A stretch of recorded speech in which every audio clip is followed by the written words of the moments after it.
Dobrý den, vážení diváci. Vítám vás u dalšího dílu vysílání Nejste v tom sami.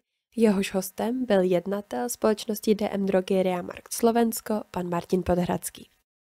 V rozhovoru jsme se věnovali zejména tématům současné doby, jejich výzev, jak se promítají ve firemní kultuře a jak s nimi mohou pomoci projekty, jako je záchranná sieť nebo zdravá firma. Ako v DM podporujete spolupracovníkov, aby zvládli náročné tempo dnešnej emočnej doby? Myslím, že toto máme v spolupráci s vami našlapnuté už, ani nechcem vedieť, koľko rokov to spolu robíme.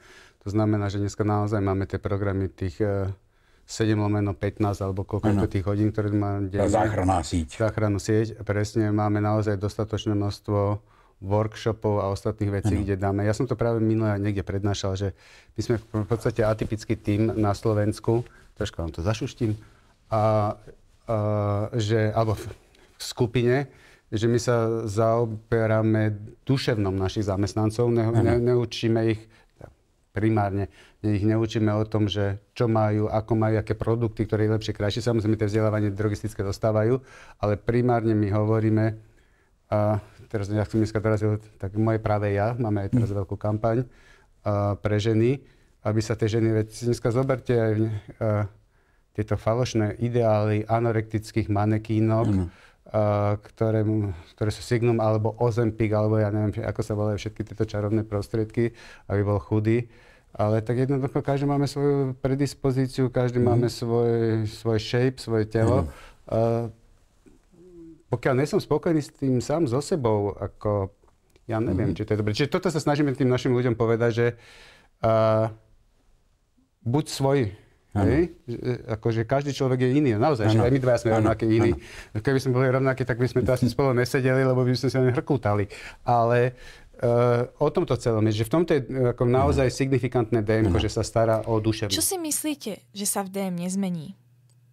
Vzťah k zákazníkovi a vzťah k spolupracovníkovi. To si myslím, že to sa nezmení. Že to je tak hlboko zakorenené už u nás, však my slávime tento rok 30 rokov, že to už je DNA, myslím si, že DMK. Že naozaj, že v popredí záujmu celej DMky je zákazník. Čiže zase, když to dám do toho psychologického jazyka, tak je to otázka tej blízkosti. Určite áno. Určite áno, však to sú všetko veci, ktoré sú dané, že musíte byť blízko tomu zákazníkovi, musíte mať dobré miesta. Dneska v tom omnichannel retaili už je to naozaj dané. Dneska sme v 27 mestách dodávame cez Volt zákazníkovi. Dvakrát do dňa si môže vybrať, do 2 hodín doneseme. Môže si objednať na online, môže si vyzvihnúť na filiálke. To znamená, že my intenzívne komunikujeme dennodenne. To zoberme z tej hantírky, ktorú ste vydali, so zákazníkom, lebo bez tej komunikácie. A či je to osobná, alebo či je to cez web, alebo cez tie ostatné záležitosti, tak je to tu dané, lebo tak si zoberte, každé 3 euro nákupené alebo realizované na drogériu je v DM-ku. Čiže máme dneska 90 000 platiacich kontaktov denne so zákazníkom. To znamená, tých kontaktov je ďaleko viac, a tých 90 000 ľudí minimálne pozdravia dievčatá na pokladni a poďakujú sa aj na tej pokladni. Čiže denne 90 000 ľudí nám tu zanechá svoje úspory. Ja si myslím, že v tomto máme aspoň všetky tie odozvy, ktoré my máme aj v rámci interných a externých prieskumov, sú dané tak, že naozaj tí zákazníci majú pocit, že tie naše pracovníčky sa im venujú a že radi chodia k nám. Áno. Čiže umí vytvoriť ten vztah. No, ne, že umí, oni toho vedia. To robia. Áno. A za tým je vďaka, keďže to aj môžu pozerať. Myslíte si, že na vytvorenie dobrého vzťahu so zákazníkom musia mať spolupracovníci najprv dobrý vzťah medzi sebou? Tak pozrite sa, keď sme začínali, tak sme mali priemerný počet na filiálku 4. Dneska je to priemerne 10 a dneska máme naozaj filiálky, kde pracuje 29 ľudí, takže viete, a 29 osobností, keď sa znova vrátime v čase 10 minút dozadu, sú unikátnych. To znamená naozaj dneska aj manažovať. Dneska to už není vedúca filiálky, dneska už je to manažer, lebo však keď si zoberiete, naša najsilnejšia filiálka robí obratovo vyše 14 miliónov, čo je teda prudko malá firma. A má do 30 zamestnancov, to už je manažer, to už nie je vedúci filiálky, čiže pre nich robíme naozaj ďalšie dodatočné programy, lebo tých filiálok máme viac, kde máme viac ako 20 jedincov. To znamená, že dneska sú to už komplexné samostatné chozraščotné jednotky, nech sa vrátim v čase, alebo samostatné jednotky, ktoré by boli rovnako úspešné ako samostatné podniky. Čiže to už je. A samozrejme, že príde k rôznym situáciám s rôznymi emóciami, ktoré treba rôznym spôsobom riešiť. Čiže to není vždy len prechádzka ružovou záhradou, kde všetci sa majú radi a sú best friends. Ako vnímate súčasnú dobu polarizovanej spoločnosti v súvislosti s DM? Ja si nemyslím, že to, čo sa deje teraz u nás alebo aj vo svete, je niečo špecifické pre DM-ko. Mám pocit, že my sme sa na túto tému už aj rozprávali. Ja si myslím, že začiatkom cesty do pekla bol COVID. Kedy sa rozmohol fenomén sociálnych sietí, kedy ľudia sa skovali za anonymitu a myslia si, že písané slovo alebo nejaký post je beztrestný. Ja si myslím, že tam je to v poriadku. Potom samozrejme tým pádom je príslovečné pre človeka, že hľadá menšiu cestu odporu. To je logické. A samozrejme tým pádom je rast populizmu. A keď si zoberiete, že 52% obyvateľov Európskej únie volí populistov, máte odpoveď. Ano. Čili najednou je to takový všechno povrchnější, zároveň rychlejší, zároveň emočnější. Ja si myslím, že povrchné to bolo vždy. Hej? Otázka je, u nás sa teraz začala viesť diskuzia, že či na gymnáziách majú byť maturity z matematiky. A nebolo nič krajšie, jak učiteľ matematiky alebo profesor matematiky povedal, že a teraz to bude úplne katastrofa, lebo znechutíme ľuďom matematiku. To sú také, viete, tá povrchnosť, to je tá lacná cesta k úspechu a tá není.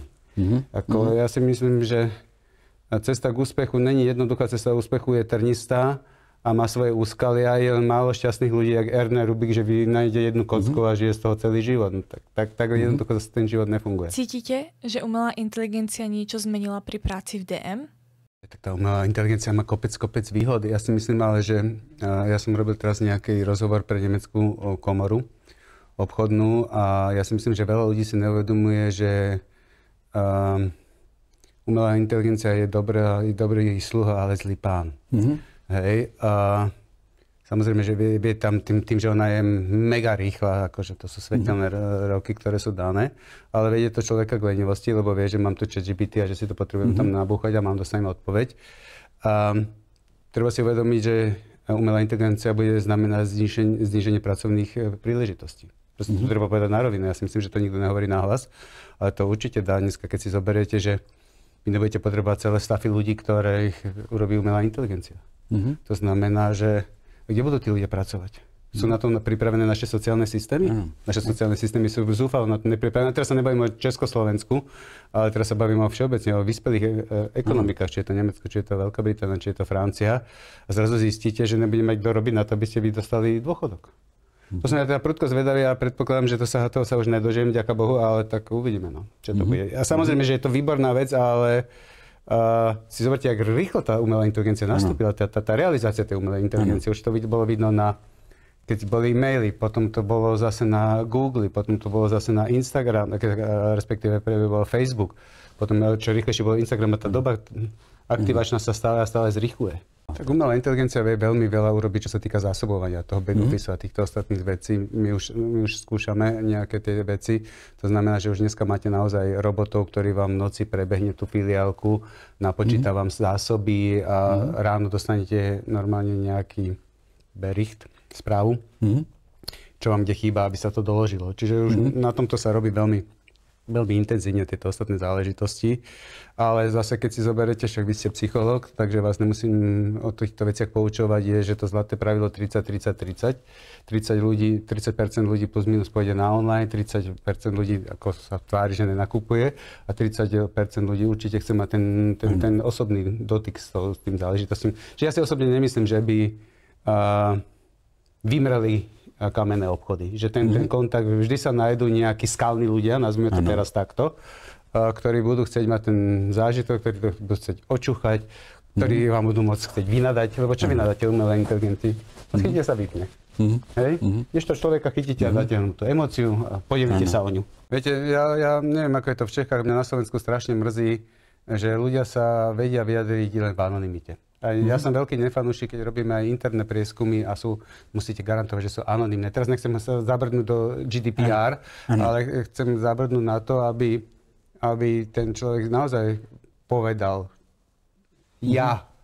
Jožko Mrkvička, chcem toto povedať. A nie, že ja, Jožko, hashtag X38, a teraz to vám to nandám. To znamená, neviem, čím to je, či to je tým komunizmom, ale preba živa vedie už dneska 36 rokov od zmeny režimu, aby sa tí ľudia si nevedeli povedať svoj vlastný názor, alebo sa nevedeli spýtať. Ja si myslím, že tu robíme kus roboty u nás, aby tí ľudia si povedali, čo si myslia, ale naša kultúra, neviem, či je to slovanská vec, lebo Germáni a iné tie krajiny, tam naozaj, ak si zoberiete tých Američanov, buldozer dopredu, polku si ako sa máš, ale pritom nechce tú odpoveď.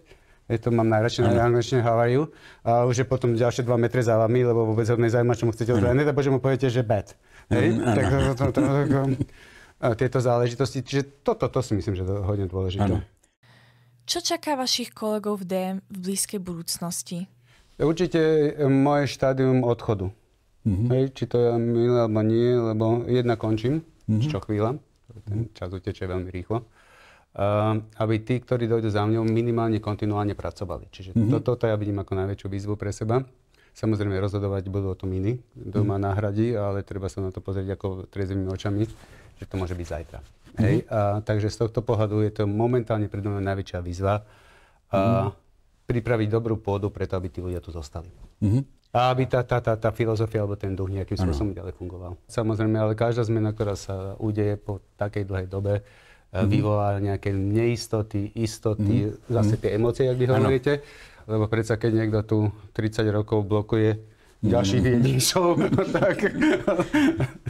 tak to znamená, že tí noví bojovníci, ktorí prídu po mňa, to budú vždy porovnávaní. Bohužiaľ, to je tá nevýhoda. Budú si musieť vytvoriť svoju vlastnú cestu, viac alebo menej trnistu.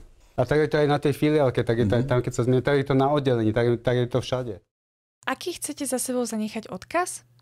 Musí byť veselá. Robota je o srande. Robotu netreba brať vážne, lebo potom sú z toho žalúdočné vredy. Čiže umieť si udelať srandu. Aj zo seba. Aj zo seba. A nebrať veci príliš vážne. Ako hlavne priznať si, že keď sa milíte. To treba tiež povedať. Že veľa ľudí je šitných a nevie si priznať. My sme sa teraz dneska bavili a máme tu také problémy s trestným zákonom, lebo je 700-eurová sadzba, dokedy je to priestupok a sú teraz veľké problémy s tým a chce sa to znížiť. Ale respektíve bolo nás 3-krát a dosť. A teraz sa tento dobrý zákon nevráti naspäť, aby ministerstvo spravodlivosti nestratilo svoju tvár a aby opoziční politici im to nemohli vytýkať. Čo to je za perverznosť? Zoberte si. Ja. Máme tu útoky mačetov, máme tu útoky nožom na predávačov, na strážne služby. A ministerstvo spravodlivosti to blokuje len z toho, lebo je to politická otázka, lebo to raz prijali a nemôžu si priznať, že urobili chybu. Pomoc. To našťastie v súkromnom sektore není dobrým zvykom. Lebo s kým sa máte poučiť. A neblokovať ju. Vnímate DM ako bezpečné pracovisko? To my sme bezpeční. No. Pokiaľ vás asistentky nebijú a tieto všetko, tak je to pohodne. Sme ako úplne bezpeční. Protože tak jako rostem, že vlastně i možná agrese v celé té společnosti. Je agresivity, príliš veľa agresivity. Je to aj v Nemecku, ja som sa bavil s kolegovcami, že tí ľudia navzájom bez príčiny sú na seba agresívni. Že sa dojde a spýta sa predávačka niekoho a ten človek otočí sa a je agresívny. Chore. Čo by ste chceli povedať svojim kolegom? Ja chcem len apelovať na všetkých svojich kolegovcov a kolegyne a kolegov, aby som politicky korektný, aby sa nebali, keď majú problémy. Sa podeliť o toto, alebo zavolať, alebo sa dať. Naozaj to... Není veľa firiem, čo toto poskytuje svojim za týmto. Ponúkame naozaj túto službu, sme ponúkali aj infektológom a týmto ľuďom, ktorí naozaj zažívali nepríjemné obdobie. A myslím si, že naozaj treba to vyžiť, aj keď už to máme a tú možnosť, a naozaj je to pro bono, že je to bezplatná záležitosť, tak týmto spôsobom nech to využívajú. Ano. Nech tie peniaze, ktoré my naozaj do toho spendujeme, boli účelové a koľkokrát stačí telefón, stretnutie, aby sa tieto veci dali. Veď sám si zažili, sme mali nedávno udalosť, kde to bolo výsostne nápomocné a kde tie týmy to naozaj ako vyslovene si vyžiadali a im to mám pocit, že pomohlo. Čiže toto je jediné to posledné, čo ja chcem apelovať. Že na to záchrannú sieť a zdravú firmu, že naozaj toto je to pre vás, robíme to pre vás a pre vaše duševné blaho.